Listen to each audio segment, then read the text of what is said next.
ಆತ್ಮೀಯ H16 ಅರ್ಥಾತ್ ಹೇ ಸೀತಾರಾಮ್ ವೀಕ್ಷಕರೇ, ನಾನು ನಿಮ್ಮವ MI ಅಥವಾ ಮಲ್ಲಪ್ಪ ಜೋತಾವರ. ಆದ್ಮೇಲೆ ಗಾಯನ ಯಾರಿಗೆ ಲಾಯ್ಕಿಲ್ಲ, ಸಂಗೀತದ ರುಚಿ ಯಾರಿಗೆ ಬೇಕಾಗಿಲ್ಲ? ಎಲ್ಲರೂ ಅದನ್ನು ಆರಾಧಿಸುವವರು, ಪ್ರೀತಿಸುವವರು, ದುಃಖದಾಗೂ ಅದನ್ನು ಆಹ್ವಾನಿಸುವವರು, ಸಂತೋಷವನ್ನು ವ್ಯಕ್ತಪಡಿಸೋದಕ್ಕೂ ಆಹ್ವಾನಿಸುವವರು, ತೆಗೆದುಕೊಳ್ಳೋರು, ಹೇಳುವವರು, ಕೇಳುವರು. ಇಲ್ಲಿ ಹೇಳುವವರು ಇದ್ದಾರೆ, ಕೇಳುವವರು ಇದ್ದಾರೆ. ಅವರೊಳಗೆ ಸಂಬಂಧಗಳು ಒಂದು ಅತ್ಯಂತ ಆತ್ಮೀಯವಾಗಿರ್ತವೆ, ಒಂದು ಸಾಮಾನ್ಯವಾದ ನಂಬಿಕೆ. ಅದೇನೂ ಇರಲಿ, ಇಲ್ಲಿ ಗೋಕಾಕದಲ್ಲಿ ಒಂದು ಹವ್ಯಾಸಿ ಗಾಯಕರ ಸಂಘಟನೆ ಆಗ್ಯದ. ಕಳೆದ 2 ವರ್ಷಗಳಿಂದ ತಮ್ಮ ಬೇಜಾರುಗಳನ್ನು, ನೋವುಗಳನ್ನು, ಗೆಲುವುಗಳನ್ನು ಯಾವುದೇ ಪ್ರಸಂಗದಲ್ಲಿ ಕೂಡ್ಕೊಂಡು ಇವರು ಒಬ್ರಿಗೊಬ್ರು ಹಾಡುವುದು, ಹಾಡೋದು ಕಲಿಸೋದು, ಅದನ್ನು ನೋಡಿ ನೆನೆದು ತಪ್ಪಿದಾಗ ಛೇಡಿಸೋದು, ಭಾಳ ಒಂದು ಆತ್ಮೀಯ ಸಂಬಂಧಗಳನ್ನು ಬೆಳೆಸ್ಕೊಂಡು ಇಲ್ಲೇ ಜನರಲ್ಲಿ ಸಂಗೀತದ ಬಗ್ಗೆ ಆಸಕ್ತಿ ಹುಟ್ಟಿಸುವಂಥ ಕೆಲಸವನ್ನು ಮಾಡ್ತಾಯಿದ್ದಾರೆ. ಅದರಲ್ಲಿ ಪ್ರಮುಖವಾಗಿ ಈ 26 ಜನರಲ್ಲಿ ಇವತ್ತು ನಾವು ಅವರಲ್ಲಿ ಒಬ್ಬರಾದಂಥ ಬಸವರಾಜ ಮಠಪತಿ ಅವರನ್ನು ನಾವು ಇವತ್ತು ಇಲ್ಲೇ ಅವರೊಂದಿಗೆ ಮಾತಾಡೋದಕ್ಕೆ ನಮ್ಮ ಕಾಕಡೆ ಗುರುಗಳನ್ನು ಅಂದ್ರೆ ರಾಮಚಂದ್ರ ಕಾಕಡೆ ಗುರುಗಳನ್ನು ಕರೆಸಿದ್ದೀವಿ. ಅವರು ಅವರ ಮನದ ಮಾತುಗಳನ್ನು ನಿಮ್ಮೊಂದಿಗೆ ಹಂಚಿಕೊಳ್ಳೋಕೆ, ತಿಳಿಸೋದಕ್ಕೆ ಅವರು ಬರ್ತಾಯಿದ್ದಾರೆ. ಒಟ್ಟಾರೆಯಾಗಿ ಇದೊಂದು ನೆನಪಿನಲ್ಲಿಡುವಂಥ ಕಾರ್ಯಕ್ರಮ, ಸಂದರ್ಶನ. ದಯವಿಟ್ಟು ತಾವು ಇದನ್ನು ನೋಡಿ ತಮ್ಮ ಅಭಿಪ್ರಾಯ ಹೇಳಬೇಕಂತ ಹೇಳ್ತಾ ವಂದನೆಗಳು. ನಮಸ್ಕಾರ ವೀಕ್ಷಕರೇ, ನಾನು ರಾಮಚಂದ್ರ ಕಾಕಡೆ. ಇವತ್ತು ನಮ್ಮ ಜೊತೆಗೆ ಶ್ರೀ ಬಸವರಾಜ್ ಮಠಪತಿಯವರು ಇದ್ದಾರೆ. ಒಳ್ಳೆಯ ಗಾಯಕರು, ತಮ್ಮದೇ ಆಗಿರ್ತಕ್ಕಂಥ ಒಂದು ಹವ್ಯಾಸಿ ಹಾಡುಗಾರರ ಸಂಘವನ್ನು ಕಟ್ಟಿಕೊಂಡು ಗೋಕಾವಿಯಲ್ಲಿ ಸಂಗೀತದ ಒಂದು ಅಲೆಯನ್ನು ಎಬ್ಬಿಸುವಂಥ ಒಂದು ಕಾರ್ಯಕ್ರಮವನ್ನು ಮಾಡ್ತಾಯಿದೆ. ಮೊನ್ನೆ ನಡೆದಿರ್ತಕ್ಕಂಥ ಕಾರ್ಯಕ್ರಮ ಒಂದು ಅದ್ಭುತವಾಗಿರ್ತಕ್ಕಂಥ ಕಾರ್ಯಕ್ರಮವನ್ನು ಅವರ ಎಲ್ಲ ಗೆಳೆಯರ ಬಳಗದವರು ಕೂಡಿ ನಡೆಸಿಕೊಟ್ರು. ಸಂಗೀತ ಒಂದು ಸಾಧನೆ, ಸಂಗೀತ ಒಂದು ಉಪಾಸನೆ, ಸಂಗೀತ ಒಂದು ಆರಾಧನೆ. ಈ ಸಂಗೀತವನ್ನು ಸಾಧನೆ ಮಾಡಿರ್ತಕ್ಕಂಥವ್ರು ಹಲವಾರು ಜನ ಇರ್ಬೋದು, ಆದರೆ ಅದನ್ನು ಉಪಾಸನೆ ಮಾಡ್ತಾ ಅದರ ಸಾಧನೆ ಮಾಡ್ತಿರ್ತಕ್ಕಂಥವ್ರು ಮತ್ತು ಅದನ್ನು ಆರಾಧಿಸ್ತಕ್ಕಂಥವ್ರು ನಮ್ಮ ಗೋಕಾವಿಯಲ್ಲಿ ಕೂಡ ಅನೇಕ ಜನರಿದ್ದಾರೆ. ಅವರೆಲ್ಲರ ಬಳಗವನ್ನು ಕಟ್ಕೊಂಡು ಒಂದು ಕಾರ್ಯಕ್ರಮವನ್ನು ಕೊಡುವಂಥದ್ದು ಮತ್ತು ಕಾರ್ಯಕ್ರಮಕ್ಕಿಂತಲೂ ಸ್ವತಃ ತಮ್ಮದೇ ಆಗಿರ್ತಕ್ಕಂಥ ಒಂದು ಆನಂದವನ್ನು ಪಡೆಯುವಲ್ಲಿ ಅವರ ಗೆಳೆಯರು ಭಾಳಷ್ಟು ಕೆಲಸವನ್ನು ಮಾಡ್ತಾ ಇದ್ದಾರೆ. ವಿಶೇಷವಾಗಿ ಸಂಗೀತ ಅಂದ ತಕ್ಷಣ ಭಾರತ ದೇಶದಲ್ಲಿ 2 ಸಂಗೀತ ಪರಂಪರೆ ಇದೆ. ಒಂದು ಹಿಂದೂಸ್ತಾನಿ ಸಂಗೀತ ಬಿಟ್ಟರೆ ಕರ್ನಾಟಕ ಸಂಗೀತ. ಈ ಕರ್ನಾಟಕ ಸಂಗೀತದ ಪಿತಾಮಹ ಅಂದರೆ ಪುರಂದರದಾಸರು. ಅಂಥ ನಾಡಿನಲ್ಲಿ ಸಂಗೀತದ ಬಗ್ಗೆ ಒಳ್ಳೆಯಿರ್ತಕ್ಕಂಥ ಭಾಳಷ್ಟು ಜನ ನಮ್ಮ ಗೋಕಾವಿಯಲ್ಲಿ ಇದ್ದಾರೆ. ಅವರಲ್ಲಿ ಒಬ್ಬರು ನಮ್ಮ ಬಸವರಾಜ ಮಠಪತಿ ಇವತ್ತು ನಮ್ಮ ಸ್ಟುಡಿಯೋಗೆ ಬಂದಿದ್ದಾರೆ. ಸರ್ ನಮಸ್ಕಾರ. ಸರ್ ನಮಸ್ಕಾರ. ಬಸವರಾಜ್ ಸರ್ ಅವರು ತಮ್ಮ ನಿವೃತ್ತಿಯ ನಂತರ ಆರಾಮಿರ್ತಕ್ಕಂಥ ಬದುಕಿನಲ್ಲಿ ಸುಮ್ಮನೆ ಮನೆಯಲ್ಲಿ ಕೂತ್ಕೊಳ್ಳಲಾರದೆ ಅನೇಕ ಕಾರ್ಯಚಟುವಟಿಕೆಯಲ್ಲಿ ತಾವುಗಳು ತೊಡಗಿಕೊಂಡಿದ್ರಿ. ಸಂಗೀತ ಇರ್ಬೋದು, ಸಾಹಿತ್ಯ ಇರ್ಬೋದು, ಅಥವಾ ಇನ್ಯಾದರೂ ಸಾಮಾಜಿಕವಾಗಿರ್ತಕ್ಕಂಥ ಕಾರ್ಯದಲ್ಲಿ ಕೂಡ ತೊಡಗಿಕೊಂಡಿರೋದು ತುಂಬ ಸಂತೋಷವಾಗಿರ್ತಕ್ಕಂಥ ಸಂಗತಿ. ಸರ್ ಹೇಳಿ, ಈಗ ತಮಗೆ ಒಂದು ಈ ಹಾಡುವಂಥ ಆಸಕ್ತಿ ಯಾವಾಗಿಂದ ಬಂತು? ಬಹುಶಃ ನಾನು ಕೇಳಿದ ಹಾಗೆ ನಿಮ್ಮ ಬ್ರದರ್ ಮಗಳು ಎಲ್ಲರೂ ಕೂಡ ಒಂದು ಹಾಡುವಂಥ ಮತ್ತು ಉತ್ತಮವಾಗಿರ್ತಕ್ಕಂಥ ಗಾಯನವನ್ನು ಮಾಡುವಂಥವ್ರು ಇದೆ. ಇದೇನಾದರೂ ಪರಂಪರೆಯಿಂದ ಯಾರಾದರೂ ಮನೆಯಲ್ಲಿ ಇದ್ರಾ ಅಥವಾ ನೀವೇ ಅದನ್ನು ರೂಢಿಸ್ಕೊಂಡ್ರ? ಸರ್, ಇದು ವಂಶ ಪರಂಪರೆಯಿಂದ ಬಂದಿದ್ದು. ನಮ್ಮ ಅಜ್ಜಾರೆಲ್ಲ ಭಕ್ತಿಗೀತೆ, ಇವು ಸಂಗ್ಯಾಬಾಳ್ಯ, ಇವು ಇಂಥವೆಲ್ಲ ಪಾರಿಜಾತ ತಗೊಳ್ಳೋದು ಹಾಡ ಅಂತಿದ್ರಂತ. ಅಜ್ಜಾರನ್ನ ಇದರಿಂದ ನಾವು ಬಾಯಿಂದನೂ ಕೇಳಿದ್ದೀವಿ. ಅದಾದಮೇಲೆ ನಮ್ಮ ಫಾದರು, ನಮ್ಮ ಅಂಕಲ್ ಅಂದರೆ ಕಾಕ ಅವರು, ಅಪ್ಪ ಅವರು ಎಲ್ಲ ಇವು ನಿಮ್ಮ ಇವನ್ ರಂಜಾನ್ ಆಯಿತು, ಇವು ಇನ್ನೊಂದು ಯಾವುದೋ ಅವ್ರದ್ದು ಹಬ್ಬ ಬರ್ತೈತಿಲ್ಲ, ಹೋಳಿ ಹಬ್ಬದಾಗ ಇಂಥಲ್ಲೆಲ್ಲ ಅವರು ಎಲ್ಲ ಅವನ ಪದಗಳೆಲ್ಲ ಅಂತಿದ್ರು. ಅವು ಮನ್ಯಾಗೂ ಅಂತಿದ್ರು. ಅದು ನಮ್ಗೆ ಒಂದು ರೀತಿಯಿಂದ ಅದು ಬಂದಿದ್ದು. ಹಾಗೆ ನಮ್ಮ ವಕೀಲ ಬ್ರದರು ಶಿವಾನಂದ ಮಠಪತಿ ಅವರು, ನಾ ಹೈಸ್ಕೂಲ್ಗಿದ್ದಾಗ ಆವಾಗ ಸೂರಜ್ ಮ್ಯೂಸಿಕಲ್ ಪಾರ್ಟಿ ಅಂತ ಕಟ್ಕೊಂಡು ಅವಾಗ ಗೋಕಾಕದಾಗ ಒಂದು 5-6 ವರ್ಷ ಅವರು ಅದನ್ನು ಎಲ್ಲ ಬೆಳೆಸ್ಕೊಂಡು ಬಂದಿದ್ದರು. ಆಮೇಲೆ ಕ್ರಮೇಣ ಅವರು ತಮ್ಮ ಅಭ್ಯಾಸದೊಳಗೆ ತೊಡಗಿಕೊಳ್ಳೋಣ ಅದು ಬಂದಾಗಿತ್ತು ರೀ. ಅವಾಗಿಂದ ನಮಗಿದು ಕಲೆ ಬಗ್ಗೆ ಅಂದರೆ ಈ ಸಂಗೀತ ಬಗ್ಗೆ ಒಂದು ಆಸಕ್ತಿ ಹುಟ್ಟಿಕೊಂಡೈತೆ ಸರ್. ಹೌದು, ಇಷ್ಟೊಂದು ಎಲ್ಲ ನೀವು ಹಾಡಬೇಕಾದ್ರೆ ಅದರಲ್ಲಿ ಏನಾದರೂ ಒಂದು ಪರಂಪರೆ ಅಥವಾ ಪೂರ್ವದಿಂದ ಅದು ಬಂದಿರಬಹುದು ಅಂತ ನಾನು ಅಂದ್ಕೊಂಡಿದ್ದೆ. ಅದು ಸರಿಯಾಗಿದೆ. ತಮಗೆ ಈ ಸಿನಿಮಾ ಹಾಡುಗಳನ್ನ ಹಾಡುವಂಥ ಆಸಕ್ತಿ ಯಾವತ್ತಿಂದ? ನೀವು ಹೇಳಿದಾಗೆ ತಂಡ ಕಟ್ಕೊಂಡು ಹೌದು. ನಾ ಚಿಕ್ಕವನಿದ್ದಾಗಿಂದ ನಾವು ಗುಣಗುಣಿಸ್ಕೊತಾ ಇದ್ದೀವಿ. ನಾನು ತಬಲಾನು ಕಲ್ತಿದ್ದೀನಿ. ಆಮೇಲೆ ಕೆಲವು ಸ್ಟೇಜ್ ಪರ್ಫಾರ್ಮೆನ್ಸು ಮಾಡಿದ್ದೀನಿ ನಾನು ನಮ್ಮ ಬ್ರದರ್ ಜೊತೆ ಕೂಡಿ. 6ನೇತಿ 7ನೇತಿ ಇದ್ದಾಗನೇ ನಾ ತಬಲಾ ಕಲ್ತಿದ್ದೆ. ಗೋಕಾಕದಲ್ಲೇ ಕಲ್ತಿದ್ದೀನಿ. ಯಾರ ಹತ್ರ ಕಲ್ತಿದ್ದೆ ಸರ್? ಮಾಲ್ದಿನಿ ಸರ್. ಮಾಲ್ದಿನಿಯವರು ನಮ್ಮ ನಾಡಿನ ಬಹಳ ಅದ್ಭುತವಾಗಿರ್ತಕ್ಕಂಥ ಕಲಾವಿದರು. ಅಂತ ಗುರುಗಳ ಬಳಿ ಕಲಿತಾಗ ಒಳ್ಳೆ ಹಾಡುಗಳು ನಿಮ್ಮಿಂದ ಬರ್ತಾ ಇದ್ದಾವೆ ಅನ್ನೋದು. ನಿಮ್ಮ ಹಾಡುಗಳನ್ನು ಕೇಳಿದಾಗ ವಿಶೇಷವಾಗಿ ನನಗನ್ಸಿದ್ದು ಈ ಮುಖೇಶ್ ಅವರ ಒಂದು ಧ್ವನಿ ಸಂಪೂರ್ಣವಾಗಿ ಅವರ ಇಮಿಟೇಟ್ ಆಗ್ತದೆ ಮತ್ತು ಅದೇ ಒಂದು ಹಾಡುಗಾರಿಕೆಯನ್ನು ಹಾಡುವಂಥದ್ದು. ಒಂಥರ ನಿಮ್ಮ ಹಾಡುಗಳನ್ನು ಕೇಳ್ತಾ ಇದ್ದರೆ ಬಹುಶಃ ಮುಖೇಶ್ ಅವರು ಹಾಡ್ತಾ ಇದ್ದಾರೆ ಅನ್ನೋಷ್ಟು ಮಟ್ಟಿಗೆ ನೀವು ಹಾಡುಗಳನ್ನು ಹಾಡ್ತಾಯಿದ್ರೆ ಅನ್ನೋದು ಗೊತ್ತಾಯಿತು. ಈ ಒಂದು ಮುಖೇಶ್ ಅವರ ಒಂದು ಅವರು ಹಾಡಿರ್ತಕ್ಕಂಥ ಹಾಡನ್ನು ನಾವೀಗ ಕೇಳೋಣ. ಮುಖೇಶ್ ಅವ್ರನ್ನ ಅನುಕರಣೆ ಮಾಡ್ತೀವಿ ಅಷ್ಟೇ ಕರೆ, ಬಟ್ ಮುಖೇಶ್ ಅವ್ರು ಆಗಕ್ಕೆ ಸಾಧ್ಯ ಇಲ್ಲ. ಯಾಕೆಂದರೆ ಅವರು ಮುಖೇಶ್ ಅವರೇ. ಅದ್ರದ್ದು ಒಂದು ಸಣ್ಣ ಜಲಕ ಅವ್ರದ್ದು ಒಂದು ಹಾಡ ಅಂತೀನಿ, ಮೇರಾ ನಾಮ್ ಜೋಕರ್ದೊಳಗಿಂದ ಮುಂದೆ ಒಂದು 2 ಲೈನ್ ಪ್ರಸ್ತುತಪಡಿಸ್ತೀನಿ ನಾನು.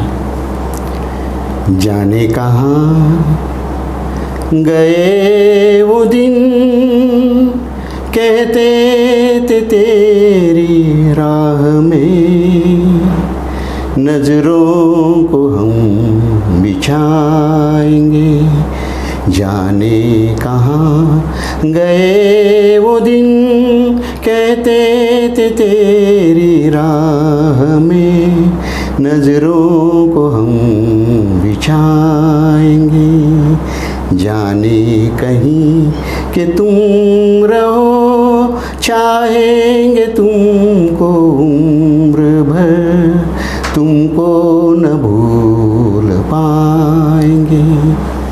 ಧನ್ಯವಾದ. ಭಾಳ ಅದ್ಭುತವಾಗಿರ್ತಕ್ಕಂಥ ಗೀತೆ. ಮುಖೇಶ್ ಅವರ ಹಾಡುಗಳಿಗೆ ಮೋಡಿ ಆಗ್ತಿರ್ತಕ್ಕಂಥವ್ರು ಬಹುಶಃ ಪ್ರಪಂಚದಲ್ಲಿಯೇ ಯಾರೂ ಇಲ್ಲ ಅಂತ ಅಂದ್ಕೊಳ್ತೀವಿ. ಸೊ ಹಾಗಾಗಿ ತುಂಬ ಧನ್ಯವಾದಗಳು ಅವರ ಹಾಡುಗಳನ್ನ ಹಾಡಿ. ಈ ಒಂದು ಹವ್ಯಾಸಿ ಕಲಾವಿದರ ತಾವು ಮಾತ್ರ ಹಾಡನ್ನು ಸಂತೋಷ ಪಡಲಿ, ತಂಡವನ್ನು ಕಟ್ಕೊಳ್ಳಿಕ್ಕೆ ಏನು ಕಾರಣ, ಏನು ಎಷ್ಟು ಜನ ಇದ್ದಾರೆ ತಂಡದಲ್ಲಿ? ಸರ್, ನಾವು ಸುಮಾರು 25 ಜನ ಇದ್ದೀವಿ ತಂಡದಲ್ಲಿ. ಆಮೇಲೆ ಎಲ್ಲರೂ ಪ್ರೊಫೆಷ್ನಲ್ ಇವರೇ ಇದ್ದಾರೆ, ಡಾಕ್ಟರ್ಸ್ ಇದ್ದಾರೆ, ಆಮೇಲೆ ಇನ್ನಿತರು ಜಾಬ್ ಹೋಲ್ಡರ್ಸ್ ಅದಾರೆ, ಹಾಗೆ ನಮ್ಮ ಸ್ವಂತ ಉದ್ಯಮಿದಾರರು ಇದ್ದಾರೆ. ಇದ್ರೊಳಗೆ ಹೆಚ್ಚು ಇರೋರು ಡಾಕ್ಟರ್ಸ್ ಇದ್ದಾರೆ. ಎಲ್ಲ ನಮ್ಮ ಒಂದು ಗುಂಪು ಕಟ್ಟಕ್ಕೆ ಕಾರಣ ಅಂದರೆ ನಮಗೆ ಇದಕ್ಕೆ ಪ್ರೇರಣೆ ಅಂದರೆ ಶ್ರೀ ಕಾಡೇಶ್ ಕುಮಾರ್ ಅವರು ಪ್ರೇರಣೆ. ಅವ್ರ ಜೊತೆಗೆ ನಾವು ಹಂಗೆ ಇದನ್ನ ಹಾಡ್ತಿದ್ದೀವಿ. ಆಮೇಲೆ ಅವ್ರು ನಮ್ಗೆ ಯಾವಾಗಾರ ಬಂದು ಅವ್ರು ಇದ್ರೊಳಗೆ ಹಾಡೋಕ್ಕೆ ಪ್ರೇರಣೆ ಕೊಡೋರು, ಹಿಂಗೆ ಹಾಡ್ರಿ ಹಂಗೆ ಹಾಡ್ರಿ ಅಂತ. ಕರೋಕೆ ಟ್ರ್ಯಾಕ್ ಮ್ಯಾಗ ನಾವು ಹಾಡ ಅಂತಿದ್ದೀವಿ. ಅವಾಗ ಒಂದು ಸ್ವಲ್ಪ ಈಗ 1-2 ವರ್ಷದಿಂದ ಇದು ಕೊರೋನಾ ಟೈಮ್ನಾಗ ನಾವು ಮನ್ಯಾಗ ಕೂತ ಗುಣ್ಗುಣಿಸ್ತಿದ್ವಿ. ಅದು ಯಾರಿಗೂ ಹಾಗೆ ಕಿವಿಗೆ ಬಿಟ್ಟು ಅವಾಗ ಕಾಡೇಶ್ ಕುಮಾರ್ ಒಂದು ಸಲ ಕರೆದು ಅವ್ರ ಮನ್ಯಾಗನೇ ಕರೆದು ಹಾಡ್ರಿ ನೋಡೋಣ ಹಾಡ್ರಿ ಹಾಡಕ್ಕೆ ಹತ್ಗಳೇ ಅವ್ರ ಜೊತೆ ಕೂಡಿದ್ವಿ. ಆಮೇಲೆ ಹಾಗೆ ಕಡಿಲ್ಕರ್ ಡಾಕ್ಟರ್ ರಾಜ್ರೆ, ಡಾಕ್ಟರ್ ಆಂಟಿನ್, ಪಟ್ಗುಂದಿ ಡಾಕ್ಟ್ರು, ಇನ್ನಿತರು ಕೆಲವರು ಎಲ್ಲ ಕೂಡ್ಕೊಂಡು ಒಂದು ಗುಂಪು ತಯಾರು ಮಾಡೋಣ ಅಂತಂದರು. ಅದಕ್ಕೆ ಏನು ಹೆಸರು ಹಿಡಿದ್ರು, ಹವ್ಯಾಸ ಗಾಯನ ಮಾಡ್ತೀವಿ. ನಾವೇನು ಪ್ರೊಫೆಷ್ನಲ್ ಸಿಂಗರ್ಸ್ ಅಲ್ಲ, ಆದರೂ ನಮ್ಮ ಸಂತೋಷ ಸಂಬಂಧ ಹಾಡಬೇಕು ಅನ್ನೋ ಒಂದು ರೀತಿಯಿಂದ ಇದನ್ನು ಗುಂಪು ಕಟ್ಕೊತೀವಿ ಸರ್. ಸರಿ, ಈ ನಮ್ಮ ಹವ್ಯಾಸಿ ಕಲಾ ತಂಡದ ಒಂದು 2ನೇ ವಾರ್ಷಿಕ ಕಾರ್ಯಕ್ರಮ ಆಯಿತು. ಆ ಕಾರ್ಯಕ್ರಮದಲ್ಲಿ ಹಾಡಿರ್ತಕ್ಕಂಥ ಕೆಲವೊಂದಷ್ಟು ಗೀತೆಗಳನ್ನು ನಮ್ಮ ವೀಕ್ಷಕರಿಗೆ ನಾವು ತೋರಿಸ್ತಾ ಇದ್ದೇವೆ.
ಸೂರ್ಯಂಗು ಚಂದ್ರಂಗು ಬಂಗಾರ ಮುನಿಸು ನಗ್ತದ ಭೂತಾಯಿ ಮನಸು ಸೂರ್ಯಂಗು ಚಂದ್ರಂಗು ಬಂಗಾರ ಮುನಿಸು ನಗ್ತದ ಭೂತಾಯಿ ಮನಸು ರಾಜಂಗು ರಾಣಿಗೂ ಮುರಿದ ಧನ್ಯವಾದಗಳು ಬಸವರಾಜಿಯವರು. ವಿಶೇಷವಾಗಿ ನಮ್ಮ ಮನಸ್ಸಿಗೆ ಬೇಜಾರಾದಾಗಲೆಲ್ಲ ಮತ್ತು ಸಂಗೀತ ಹುಟ್ಕೊಂಡಿದ್ದೆ ಹಾಗೆ ಅಂತ ಅನ್ಕೋತೀವಿ. ಮನಸ್ಸಿಗೆ ಬೇಜಾರಾದಾಗಲೆಲ್ಲ ನಾವು ಏನೋ ಒಂದು ಹಾಡನ್ನು ಗುಣಗುಣಿಸ್ತಾ ಇದ್ದೀವಿ. ಸಿದ್ದೇಶ್ವರ ಅಪ್ಪಾಜಿಯವರು ಹೇಳಿದ ಹಾಗೆ ಅದು ಕಲಿತ ಹಾಡೋದಲ್ಲ, ಅದು ಹೃದಯದಿಂದ ಬರಬೇಕು. ತಾಯಿ ಹಾಡಬೇಕಾದ್ರೆ ಅಕ್ಕೇನು ಕಲ್ತಿಲ್ಲ, ಬಟ್ ಆ ಹಾಡನ್ನು ಕೇಳಿ ಮಗು ನಿದ್ರೆಗೆ ಹೋಗ್ತದೆ. ಅಂದರೆ ಸಂಗೀತಕ್ಕೆ ಅಷ್ಟೊಂದು ಶಕ್ತಿ ಇದೆ ಅಂತಕ್ಕಂಥದ್ದು ಮಾತನ್ನು ಕೂಡ ಯಾವಾಗಲೂ ಹೇಳ್ತಾ ಇದ್ರು. ಹಾಗಾಗಿ ಸಂಗೀತದಿಂದ ಮನಸ್ಸಿಗೆ ನೆಮ್ಮದಿ ಸಿಗುವಂಥದ್ದು. ಇದು ನಿಮಗೆ ಎಷ್ಟರ ಮಟ್ಟಿಗೆ ಅಂದರೆ ನಿವೃತ್ತ ಜೀವನದಲ್ಲಿಯೂ ಕೂಡ ಅವ್ರು ನಿಮ್ಮ ಮನೆಯಲ್ಲೇ ಒಂದು ಸ್ಟುಡಿಯೋ ಮಾಡ್ಕೊಂಡಿದ್ದೀರಿ ಅಂತ ನಾವು ಕೇಳ್ಪಟ್ಟಿದ್ದೀವಿ.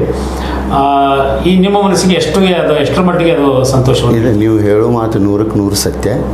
ಯಾಕಂದ್ರೆ ನಾವು ಜಾಬ್ ಮಾಡ್ತಾ ಇದ್ದಾಗೂ ಇದನ್ನು ಸ್ವಲ್ಪ ನಮ್ಮ ಬಿಡುವಿನ ಟೈಮ್ನಾಗ ಹಾಡೋದು ಅಂತಿದ್ವಿ. ಬಟ್ ಯಾವಾಗ ರಿಟೈರ್ಮೆಂಟ್ ಆಗೋದು ಪಕ್ಕ ಆಯಿತು, ಆವಾಗ ನಾವು ಇದನ್ನು ಏನು ಮಾಡಿದೆ, ಒಂದು ಸ್ವಲ್ಪ ಇನ್ಸ್ಟ್ರೂಮೆಂಟ್ಸ್ ಎಲ್ಲ ಕಲೆಕ್ಟ್ ಮಾಡ್ಕೊಂಡು ಸ್ಟುಡಿಯೋ ಟೈಪ್ ಮಾಡಿ ಮನ್ಯಾಗ ಒಂದು ಸ್ವಲ್ಪ ಶಿಸ್ತುಬದ್ಧವಾಗಿ ಹಾಡಬೇಕು, ರೆಕಾರ್ಡಿಂಗ್ ಮಾಡಬೇಕು. ಹಿಂಗೆ ಒಂದು ತಲೆಯಾಗಿ ಬಂದ ನಮ್ಮ ಬ್ರದರ್ ಶಂಕರ್ ಮಠಪತಿ ಅಂತದಾರೆ, ಅವ್ರ ಜೊತೆ ನನಗೆ ಅವರೇ ಎಲ್ಲದಕ್ಕೂ ಸಹಕಾರ ಕೊಡೋರು. ಅವ್ರು ಏನು ಮಾಡ್ತಾರೆ ಸರ್? ಅವರು ಒಂದು ಸ್ವಂತ ಉದ್ದಿಮೆ ಹಾಕೊಂಡಿದ್ದಾರೆ, ಆಟೋಮೊಬೈಲ್ ಇಂಡಸ್ಟ್ರಿ ಒಳಗೆ ಅವ್ರದ್ದು ಸ್ವಂತ ಇದೆ, ವೀರಭದ್ರೇಶ್ವರ ಆಟೋಮೊಬೈಲ್ಸ್. ಅವರು ನಾವು ಕೂಡಿ ಇದನ್ನು ತಯಾರು ಮಾಡಿದ್ವಿ. ನಮ್ಮ ಮನ್ಯಾಗ ನಮ್ಮ ಸಿಸ್ಟರ್ ಹಾಡ್ತಾಳೆ, ನಮ್ಮ ಶಂಕರ್ ಮಗಳು ಹಾಡ್ತಾಳೆ, ಎಲ್ಲರೂ ಹಾಡ್ತಾರೆ ಸರ್. ನಮ್ಮ ಇನ್ನೊಬ್ರು ಸಿಸ್ಟ್ರು ಹಾಡ್ತಾರೆ. ನಮ್ಮ ಬ್ರದರ್ ಬಗ್ಗೆ ಅಂತ ಹೇಳಿದ್ದೀನಿ, ಅವ್ರು ಹಾಡ್ತಾರೆ. ಈಗ ದನಿ ಅಷ್ಟಿಲ್ಲ ಅಂದ್ಬಿಡಿ, ನಾವೆಲ್ಲರೂ ಹಾಡೇ ಹಾಡ್ತೀವಿ ರೀ. ಮನ್ಯಾಗನ ಒಂಥರ ಯಾವುದೋ ಹಬ್ಬ ಹರಿದಿನ ಸಂಗೀತ ಗ್ರೂಪ್ ಇದೆ ಸರ್. ನಮ್ಮ ಅನುಭವಿಸ್ತೀವಿ ಸರ್. ಸ್ವಂತ ಒಂದು ಇದಕ್ಕೆ ಎಷ್ಟೇ ಇದೆ ಸ್ಯಾಟಿಸ್ಫ್ಯಾಕ್ಷನ್ ಸಂಬಂಧ ನಾವೆಲ್ಲ ಒಳ್ಳೆಯದು. ಬಸವರಾಜ ಮಠಪತಿಯವರೇ, ತಾವು ಪರಂಪರೆಯಿಂದ ನಿಮ್ಮ ತಾತನವರು ಅಜ್ಜನವರ ಕಾಲದಲ್ಲಿ ಕೂಡ ಸಂಗೀತ ಒಂದು ಪರಂಪರೆ ನಿಮ್ಮಲ್ಲಿ ಬೆಳ್ಕೊಂಡು ಬಂದಿದೆ. ಅದನ್ನು ಉಳಿಸಿ ಬೆಳೆಸೋದ್ರ ಜೊತೆಗೆ ತಾವುಗಳು ಕೂಡ ಈ ಸಂಗೀತದಲ್ಲಿ ಆಸಕ್ತಿ ಹೊಂದಿ ವಿಶೇಷವಾಗಿ ಯಾರು ಕೇಳಲಿ ಎಂದು ನಾನು ಹಾಡುವುದಿಲ್ಲ, ಹಾಡುವುದು ಅನಮಾರ ಕರ್ಮ ನನಗೆ, ಎದೆ ತುಂಬಿ ಹಾಡಿದನು ಅಂದು ನಾನು ಅಂತಕ್ಕಂಥ ಕವಿಯ ವಾಣಿಯಂತೆ ನಿಮ್ಮ ಮನಸ್ಸಿನ ನೆಮ್ಮದಿಗೋಸ್ಕರ ನೀವು ಹಾಡ್ತಾ ಇದ್ರಿ. ವಿಶೇಷ ಅಂತಂದರೆ ನಿಮ್ಮ ಜೊತೆಗೆ ಈ ಹಾಡುವಂಥ ಒಂದು ಹವ್ಯಾಸ ಇರುವಂಥ ಕಲಾವಿದರನ್ನ ಕರ್ಕೊಂಡು ಒಂದು ಗುಂಪನ್ನು ಕಟ್ಟಿ ಅದರ ಮುಖಾಂತರವಾಗಿ ಆಗಾಗ ಸೇರಿ ನಿಮ್ಮ ಮನಸ್ಸಿನ ಸಂತೋಷವನ್ನು ಹೆಚ್ಚು ಮಾಡಿಕೊಳ್ತಾ ಇದ್ರಿ. ನಿಜಕ್ಕೂ ಕೂಡ ಇದೊಂದು ಒಳ್ಳೆಯ ಕಾರ್ಯ ಅಂತಲೇ ನಾವು ಹೇಳ್ಬೋದು. ಈ ಒಂದು ವಾಹಿನಿಯ ಮೂಲಕ ತಮ್ಮಲ್ಲಿ ನಾನು ಒಂದು ವಿಚಾರವನ್ನು ಹೇಳೋಕ್ಕೆ ಇಚ್ಛೆಪಡ್ತೇನೆ. ಈ ಹವ್ಯಾಸಿ ಕಲಾವಿದರು ಏನು ಹಾಡುಗಾರಿದ್ದಾರೆ, ಹಾಗೆ ಹವ್ಯಾಸ ಕಲಾವಿದರು ಕೂಡ ಗೋಕಾಕದಲ್ಲಿ ಸಾಕಷ್ಟು ಈಗ ನಾಟಕ ಇರಬಹುದು, ಹವ್ಯಾಸಿ ನಾಟಕಕಾರ ಮಾಡುವಂಥ ಅಭಿನಯ ಇರುವಂಥ ಅನೇಕ ಜನ ಇದ್ದಾರೆ.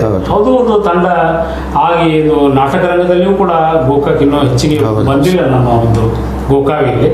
ಯಾಕಂದರೆ ನಾಟಕದ ಪರಂಪರೆ ಭಾಳ ದೊಡ್ಡದಿದೆ ನಮ್ಮ ಗೋಕಾಕ್. ಅಂತ ಕಲಾವಿದರು ಕೂಡ ಇದು ಕಟ್ಕೊಂಡು ನೀವು ಹವ್ಯಾಸಿ ನಾಟಕ ಕಲಾವಿದರು ಕೂಡ ಮಾಡ್ಬೋದು ಅಂತಕ್ಕಂಥದ್ದನ್ನು ನಮ್ಮ ಒಂದು ಕೋರಿಕೆ ವಿನಂತಿ ಅಂತ ಹೇಳ್ಕೊಳ್ತಾ, ಇನ್ನೂ ಬೇರೆ ಬೇರೆ ಬೇರೆ ರಂಗಗಳಲ್ಲಿ ಗೋಕಾವಿಯಲ್ಲಿ ಚಿತ್ರಕಲಾವಿದರಿರ್ಬೋದು, ಈ ನಾಟಕಗಳಿರ್ಬೋದು, ಸಾಹಿತಿಗಳಿರ್ಬೋದು, ಎಲ್ಲರೂ ಕೂಡ ತಮ್ಮಲ್ಲಿಯೇ ತಮ್ಮ ಕಲೆಯನ್ನು ಇಟ್ಕೊಂಡಿದ್ದಾರೆ. ನಮ್ಮ ವಾಹಿನಿಯ ಮುಖ್ಯ ಉದ್ದೇಶ ಅಂತಂದರೆ ಇಂಥ ಕಲಾವಿದರನ್ನ ಎಲ್ಲ ನಾಡಿಗೆ ಪರಿಚಯಿಸಬೇಕು, ಅವರಲ್ಲಿರುವಂಥ ಕಲೆಯನ್ನು ಪ್ರೋತ್ಸಾಹಪಡಿಸಬೇಕು ಅನ್ನೋದೇ ನಮ್ಮ ಉದ್ದೇಶವಾಗಿತ್ತು. ಸೊ ಆ ಒಂದು ನಿಟ್ಟಿನಲ್ಲಿ ನಮ್ಮ ಕರೆಗೆ ಹೋಗ್ಬಿಟ್ಟು ತಮ್ಮ ಒಂದು ಅನಿಸಿಕೆಗಳನ್ನು ಹಂಚಿಕೊಂಡಿದ್ದೀವಿ. ನಿಮಗೆ ತುಂಬ ಧನ್ಯವಾದಗಳು. ನಿಮ್ಮ ಹವ್ಯಾಸಿ ತಂಡ ಇನ್ನೂ ಹೆಚ್ಚಿಗೆ ಬೆಳೆಯಲಿ. ಜಿಲ್ಲಾ ಮಟ್ಟದಲ್ಲಿ ಕೂಡ ಇದೊಂದು ತಂಡ ಉತ್ತಮವಾಗಿರ್ತಕ್ಕಂಥ ತಂಡವಾಗಿ ಹೊರಹೊಮ್ಮಲಿ. ಸಂಗೀತದ ಗೋಕಾಕ್ ಕರದಂಡೆಯಾಗಿದೆ, ಹಾಗೆ ಸಂಗೀತದ ತಂಡವು ಕೂಡ ಬೆಳೆಯಲಿ ಅಂತೇಳಿ ನಮ್ಮ ತಮಗೆ ತುಂಬ ಧನ್ಯವಾದಗಳು ಸರ್. ಆತ್ಮೀಯರೇ, ಇಲ್ಲಿಯವರೆಗೆ ನಮ್ಮ ಪ್ರೀತಿಯ ಗಾಯಕರು ಬಸವರಾಜ ಮಠಪತಿ ಅವರ ಸಂದರ್ಶನವನ್ನು ನಮ್ಮ ರಾಮಚಂದ್ರ ಕಾಕಡೆ ಅವರು ತೆಗೆದುಕೊಂಡರು. ಅದು ನಿಮಗೇನು ಅನ್ನಿಸ್ತು, ಅದ್ರ ಜೊತೆಗೆ ಇನ್ನುಳಿದ ಗಾಯಕರು ಸಹ ತಮ್ಮ ಧ್ವನಿಯನ್ನು ನಿಮ್ಮೊಂದಿಗೆ ಹಂಚಿಕೊಂಡಿದ್ದಾರೆ. ಅವೆಲ್ಲ ನೋಡಿ ತಮಗೇನು ಅನ್ನಿಸ್ತದೆ, ಜೊತೆ ನಿಮಗೂ ಗಾಯಕರಾಗಬೇಕಂತ ಅನ್ನಿಸ್ತದನ. ಇವ್ರ ಜೊತೆ ಕೂಡ್ರಿ, ಹಾಡ್ರಿ, ಸಂತೋಷ ಪಡ್ರಿ. ಯಾಕಂದ್ರೆ ಜೀವನ ಇರೋದು ಸ್ವಲ್ಪ ಕಾಲ, ಇದ್ದಷ್ಟು ದಿನ ಖುಷಿ ಸಂತೋಷದಿಂದ ಕಳೆದು ಹೋಗುವಂಥದ್ದು. ಆ ಎಲ್ಲ ನೆಲೆಯಲ್ಲಿ ಇದೊಂದು ಕಾರ್ಯಕ್ರಮ ನಿಮಗೆಲ್ಲ ಅರ್ಪಿಸಿದ್ದೀವಿ. ನೀವು ನೋಡಿದ್ದೀರಿ, ನಿಮ್ಮ ಅಭಿಪ್ರಾಯ ತಿಳಿಸ್ತಾ ಇರಿ. ಲೈಕ್ ಆದರೆ ಲೈಕ್ ಮಾಡೋದು ಬರ್ರಿ, ಡಿಸ್ಲೈಕ್ ಆದರೆ ಡಿಸ್ಲೈಕು ಮಾಡಿರಿ, ಅದ್ರ ಪ್ರಶ್ನೆ ಏನಿಲ್ಲ. ಯಾಕಪ್ಪ ಅಂತಂದ್ರೆ ನಿಮ್ಮ ಅಭಿಪ್ರಾಯ ನಮ್ಗೆ ಭಾಳ ಮುಖ್ಯ. ಆ ದಿಶೆಯಲ್ಲಿ ನಿಮ್ಮ ಅಭಿಪ್ರಾಯಗಳನ್ನು ಸಹ ತಿಳಿಸ್ತಾ ಇರ್ರಿ, ಜೊತೆಗೆ ಶೇರ್ ಮಾಡ್ತಾಯಿರ್ರಿ, ಜೊತೆಗೆ ಸಬ್ಸ್ಕ್ರೈಬ್ ಆಗ್ತಾಯಿರ್ರಿ ಅಂತ ಹೇಳ್ತಾ H16 ನ್ಯೂಸ್ ಅರ್ಥಾತ್ ಹೇ ಸೀತಾರಾಮ್ ಇದು ಸತ್ಯದ ಕೈಗನ್ನಡಿ ವಂದನೆಗಳು.